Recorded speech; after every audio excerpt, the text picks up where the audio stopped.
오늘 말씀 보면 영과 진리로 예배할 때가 오나니 했습니다.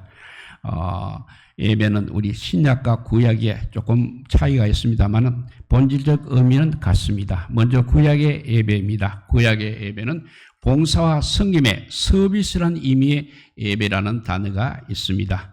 히브리어 아베다는 종 혹은 노예라는 어원을 갖고 있습니다.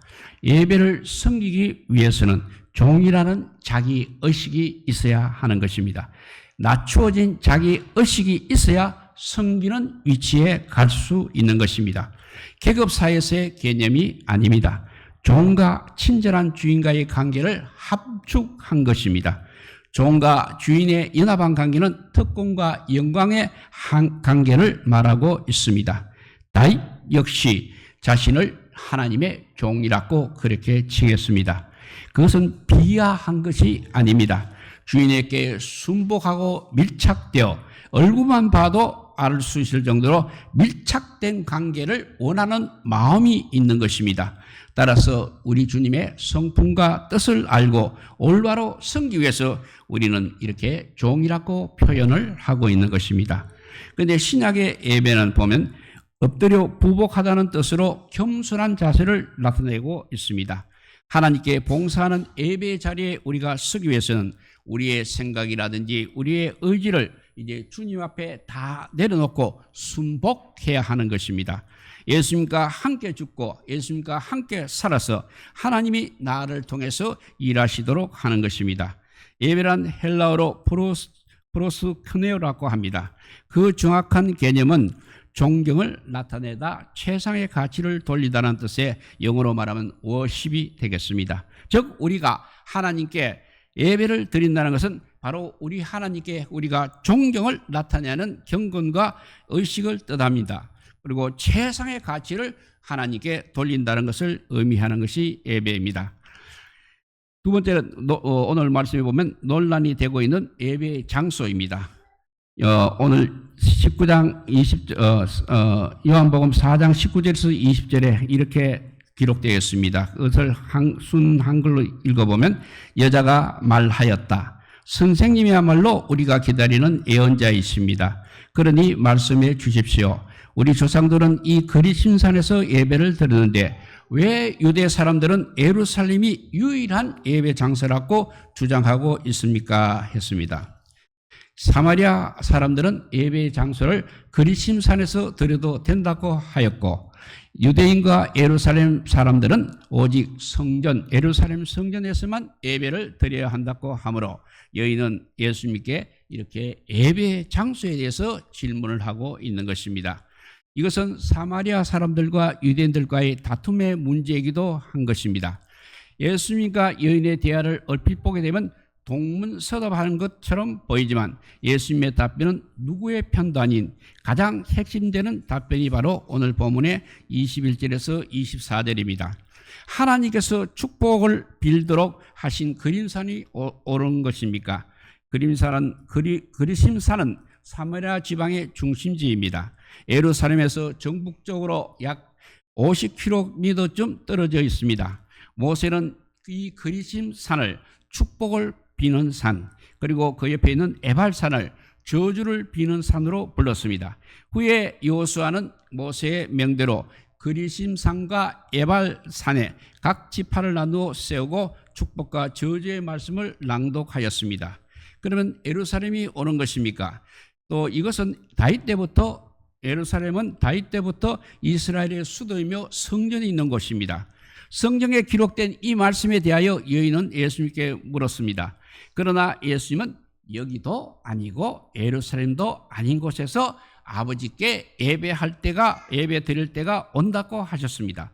예배는 그러면 예배라는 것은 어디서 드리느냐가 중요한 것이 아니라 어떻게 드리느냐가 중요하다고 말씀하신 것입니다. 즉 예배 장소가 아닌 예배를 어떻게 드리냐는 방법이 문제라는 것입니다. 사람들은 예배를 보러 온다고 말하고 있습니다. 누가 왔나? 성가대가 잘하고 있나? 이 예배당이 잘 지어졌는가? 목사가 설교도 잘하고 있는가? 하는 것을 먼저 생각하게 됩니다. 지금까지 예배를 보러 왔다면 이제는 예배를 회복해야 하는 것입니다. 예배를 드려야 하는 것입니다. 어떤 예배는 내 감정이 자극되어서 흥분되고 또 신나고 뜨겁고 그래서 기분이 좋다고 합니다. 누구의 기분이 좋아진다는 것입니까? 우리 하나님의 기분이 좋아지는 것입니까? 아니면 내 기분이 좋아지는 것입니까? 내 기분이 좋아지니 뿌듯하고 만족스럽다는 것입니까? 예배는 내 감정이 좋아지라고 드리는 것은 결코 아닐 것입니다. 내 기분이 좋고 내가 만족스러워지라고 드리는 예배가 아니라는 것입니다. 나는 항상 제물이 되어야 되는 것입니다. 나는 정성껏 하나님께 나 자신을 드리면 되는 것입니다. 하나님께서 기쁘게 받으시는 예배가 되었다면 내가 드린 그 예배야말로 정말로 잘 드린 올바른 예배가 되겠습니다. 그래서 예수님께서는 사마리아 여인의 질문인 장소 문제보다도 근본적인 예배자의 태도를 언급하시는 것입니다. 그렇다고 해서 일정한 장소에서 모여 예배를 드리는 것을 부정하신 것이 아니라 참다운 예배를 드려야 한다는 것입니다. 즉 오늘날도 많은 사람들이 하나님께 드리는 진정과 신령의 예배가 무엇인지를 모르고 있습니다. 또한 많은 사람들은 예배라는 것에 대하여 많은 오해를 또한 갖고 있습니다. 영적 예배는 마음과 뜻과 정성과 힘과 목숨을 다하여 예배하는 것이 영적 예배입니다. 아무리 아름답고 큰 예배당에서 와서 예배를 드리고 오케스트라와 수많은 성가대의 찬양이 있는 예배당에서 예배를 드린다고 할지라도 예배의 대상자이신 하나님 예수님을 만나지 못하고 예배를 드린다면 예배의 회복은 올 수가 없는 것입니다. 사마리아 여인은 구원의 주 메시아가 되시는 예수님을 만났습니다. 무시와 천대 속에서 서글펐던 그녀의 기구한 삶은 이제 마침내 마침표를 이제 마침내 찍었습니다. 방황과 고통 속에서 몸부림쳐왔던 이 여인은 새로운 사람으로 거듭나게 되었습니다. 요한복음 4장 24절에서 26절에서 드디어 그 여자는 예배 대상자 되시는 주님을 만났습니다. 여인은 너무나 좋아서 자기가 물을 기르기 위해서 가져왔던 물동이를 내려놓고 버려두고 동네로 내려갔습니다. 사람을 만날까 봐 두려워 낮에 물을 기르러 왔지만 이제는 완전히 달라졌던 것입니다.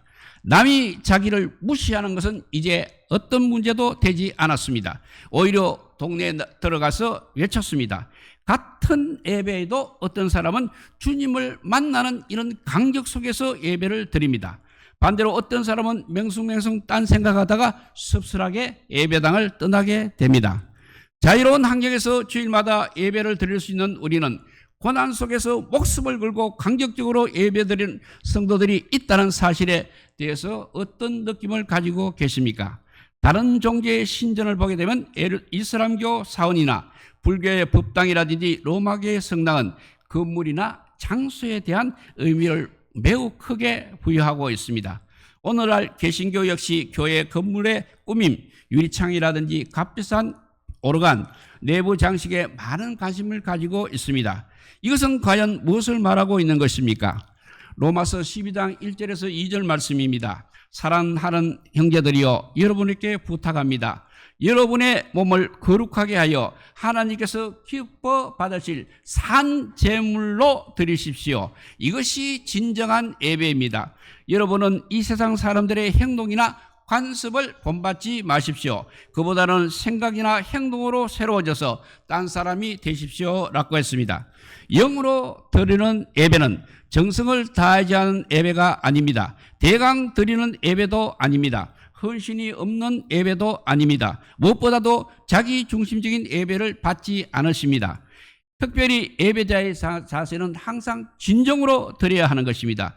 이 단어 진정이 바로 진리라는 말입니다. 그러므로 거짓으로 형식적으로 또 입으로만 드리는 예배는 진리로 드리는 예배가 될 수 없는 것입니다. 다시 말하면 헌신, 몸과 마음과 영의 헌신이 없이 하나님께서 기뻐 받으시는 진정한 예배, 즉 영의 예배가 될 수 없을 뿐 아니라 그 예배가 상달되지도 않고 그것에서 살아계신 하나님의 역사는 찾아보기가 어려울 것입니다.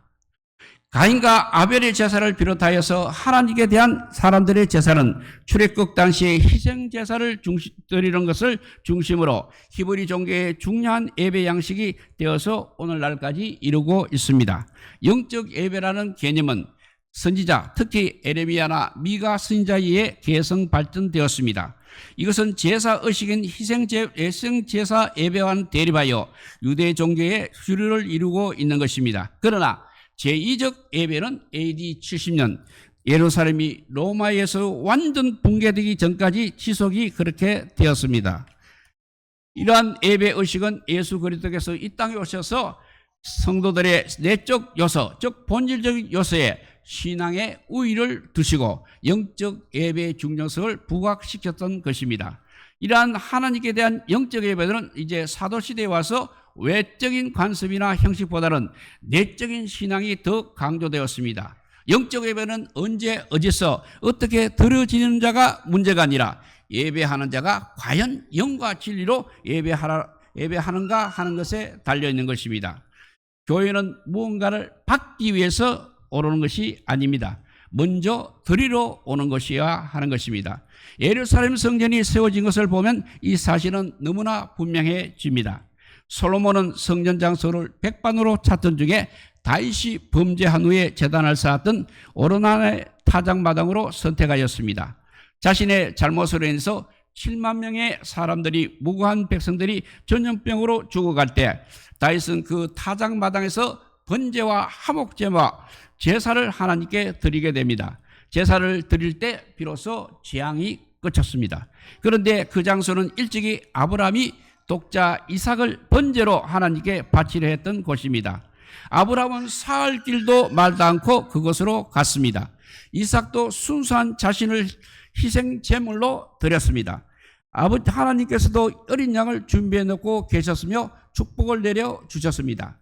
하나님께서 이렇게 응답해 주시며 도와주시기 위해서 찾아오셨고 인간도 드리기 위해서 찾아오는 것, 그 모리아산이 예루살렘 성전이 되었습니다. 지금도 이 헌신의 정신이 바로 우리 교회의 초석이 되는 것입니다. 성전은 드리기 위해서 세워진 것입니다. 은혜 받은 우리는 몸과 마음, 물질과 찬양, 감사를 드리는 곳입니다. 하나님께서 은혜를 주시고 축복을 내려주시며 성령을 내어주시는 그런 만남의 장소가 바로 성전이고 오늘날의 교회인 것입니다. 성경은 항상 주는 자가 복이 있다고 말씀하셨습니다. 교회는 이 예수님의 이 말씀을 믿고 기쁨으로 드리는 곳이기 때문에 세상에서 가장 복된 곳이라 할 수 있는 것입니다. 사마리아 성전은 결국 BC 125년에 파괴가 되었습니다. 예루살렘 성전은 AD 70년에 성전 전체가 완전히 파괴되었습니다. 그렇다면 이제는 어디서 예배를 드려야 하는 것입니까? 예수님은 이에 대한 대비책으로 이렇게 말씀해 주셨습니다. 마태복음 5장 3절, 마음이 가난한 사람들은 행복하다, 하늘나라가 그들의 것이다 라고 했습니다. 그리고 누가복음 17장 20절에서 21절에 보면 어느 날 바리새파 사람들이 예수께 물었다. 하나님 나라가 언제 시작이 됩니까? 예수님께서 대답하셨다. 하나님 나라는 눈에 보이게 시작되는 것이 아니다. 또 여기 있다 저기 있다고 라고도 말할 수 없다. 하나님 나라는 너희 가운데 있기 때문이다 라고 했습니다. 그리고 마태복음 16장 18절에도 내가 너희에게 말한다. 너는 베드로다. 내가 이 반석 위에 나의 교회를 세우리니 그 어떤 죽음의 세력도 그것을 누르지 못할 것이다 라고 했습니다. 그러나 예수님은 성전 자체는 부정하지는 않으셨습니다. 헤롯이 지은 육신의 성전에서 2번이나 장사짓들을 내어 쫓았습니다. 예수님이 말씀하셨던 교회라는 것은 헬라어로 말하면 에클레시아입니다. 에클레시아는 죄에서 벗어나 불러 모았다는 뜻입니다. 다시 말해서 성전이라는 것은 바로 구원받은 성도들의 몸이라는 것입니다. 교회는 하나님을 구심적으로 구원받은 성도 개인의 집합을 말하고 있습니다. 예배당은 성도들이 모여서 하나님께 예배드리며 말씀을 배우고 가르치고 교제하고 봉사하고 복음을 선포하는 장소인 것입니다. 그래서 회중 예배가 필요하다는 것입니다. 에베소서 2장 19절을 보게 되면 성도들을 가르치셔서 동일한 시민이요 하나님의 권속이라고 하였습니다. 권속이라는 말은 바로 한 가족이라는 말입니다. 에베소서 2장 20절에서 22절 말씀을 읽어봅니다. 여러분은 바로 사도들과 예언자들이란 기초 위에 세워진 건물입니다.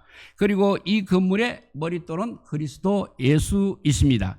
이처럼 우리는 하나님의 성전을 이루는 한 부분으로 아름답게 점점 커가며 그리스도와 한 몸이 되었습니다. 여러분도 성령에 의해서 그리스도와 연합하고 또 서로가 연합하여 하나님께서 사시는 이 집의 한 부분을 이루는 것입니다 라고 했습니다.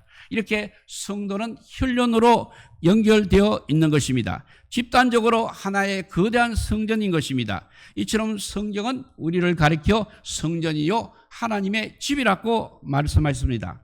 마태복음 18장 19절에서 20절 말씀입니다. 내 이름으로 모인 곳 곧 내가 또 진정으로 말한다. 만일 너희 중에 두 사람이 땅 위에서 마음을 합하여 무엇이든지 구하게 되면 하늘에 계신 내 아버지께서 이루어 주실 것이다.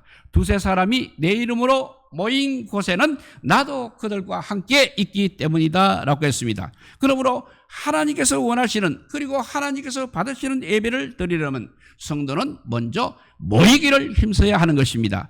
성도가 함께 모여야 하는 이유는 놀랍고 독특한 방법으로 우리가 하나님의 살아있는 성전이 되기 때문인 것입니다. 우리는 돌로 만들어진 성전이 아니라 살아있는 육체로 만들어진 건물인 것입니다. 그러기에 우리는 어떤 장소에서나 하나님을 예배할 수 있는 것입니다. 물론 혼자서 하나님을 예배할 수도 있는 것입니다. 그러나 우리는 하나님의 구속된 백성들의 모임 가운데서 예배를 해야 한다는 것입니다. 그러면 왜 모여서 예배를 드려야만 하는 것입니까? 히브리서 10장 24절과 25절 말씀입니다. 하나님께서 우리에게 베풀어 주신 모든 일에 응답하여 우리도 서로 돕고 서로 대하며 선한 일을 힘써 행합시다. 어떤 사람들처럼 교회에 모이는 일을 게으리 해서는 안 됩니다. 주님께서 다시 오실 날이 가까웁니다. 더욱 서로 격려하고 충고하시다 라고 했습니다. 성도는 이렇게 서로를 위하여 사랑과 선행을 격려해야만 하기 때문인 것입니다. 성도 한 사람 한 사람은 스스로 살아갈 수는 있겠지만 집단적인 모임이 필요한 것입니다. 성도가 연합할 때 그 아름다움과 큰 힘은 어디에 비교할 수 있겠습니까? 그러므로 우리가 가장 소중히 여겨야 할 예배가 있다면 그것은 바로 주일 예배를 비롯하여서 드리는 공중 예배, 즉 회중 예배인 것입니다. 함께 모여 예배 드리는 회중 예배는 우리 하나님의 명령이기 이전에 혼자서는 세상을 이기기가 어렵다는 것입니다. 그러므로 우리는 매주일 성도들이 함께 모여 예배 드리는 그 자리에 우리 한 사람 한 사람이 있어야만 하는 것입니다. 마지막으로 이런 대화를 드리고 마치도록 하겠습니다. 어떤 시골에 한 청년이 교회에 나가서 예배 드리는 것에 대한 필요성을 거부하고 계속해서 교회 공동예배에 출석하지 않았습니다. 그가 주장하는 것은 혼자서도 얼마든지 예배를 잘 드리고 신앙생활을 잘할 수 있다는 것입니다. 어느 겨울 저녁에 담임 목사님이 그 청년의 집을 방문했습니다. 두 사람은 벽난로 앞에 앉아서 이런저런 많은 대화를 나누었습니다. 그렇지만 교회 출석 문제를 화제로 올리는 것은 의도적으로 피하고 있었습니다. 한참 동안 시간이 흐른 뒤 목사님은 벽난로 옆에 있던 부젓가락을 집어서 불 속에서 반쯤 타고 있는 석탄 덩어리를 하나 꺼내서 그것을 난로 밖에 따로 놓았습니다. 그러자 그 석탄의 불은 이내 꺼져 버리고 말았습니다.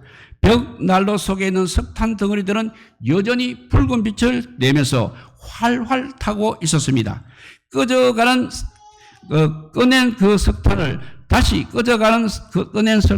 다시 벽난로에 집어넣자 활활 타오르기 시작했습니다. 이 광경을 바라보고 있던 청년은 목사님에게 목사님, 이번 주일부터 교회 예배에 꼭 출석하겠습니다. 이제는 절대 빠지지 않겠습니다. 라고 하였다는 예가가 우리에게 회중 예배의 중요성을 말해주고 있습니다. 우리 모두 모여서 예배하기를 즐겨하고 예배 시간마다 우리가 한 사람 한 사람이 모여서 하나님께 신령과 진정으로 예배 드리시기를 우리 주님의 이름으로 축복드립니다.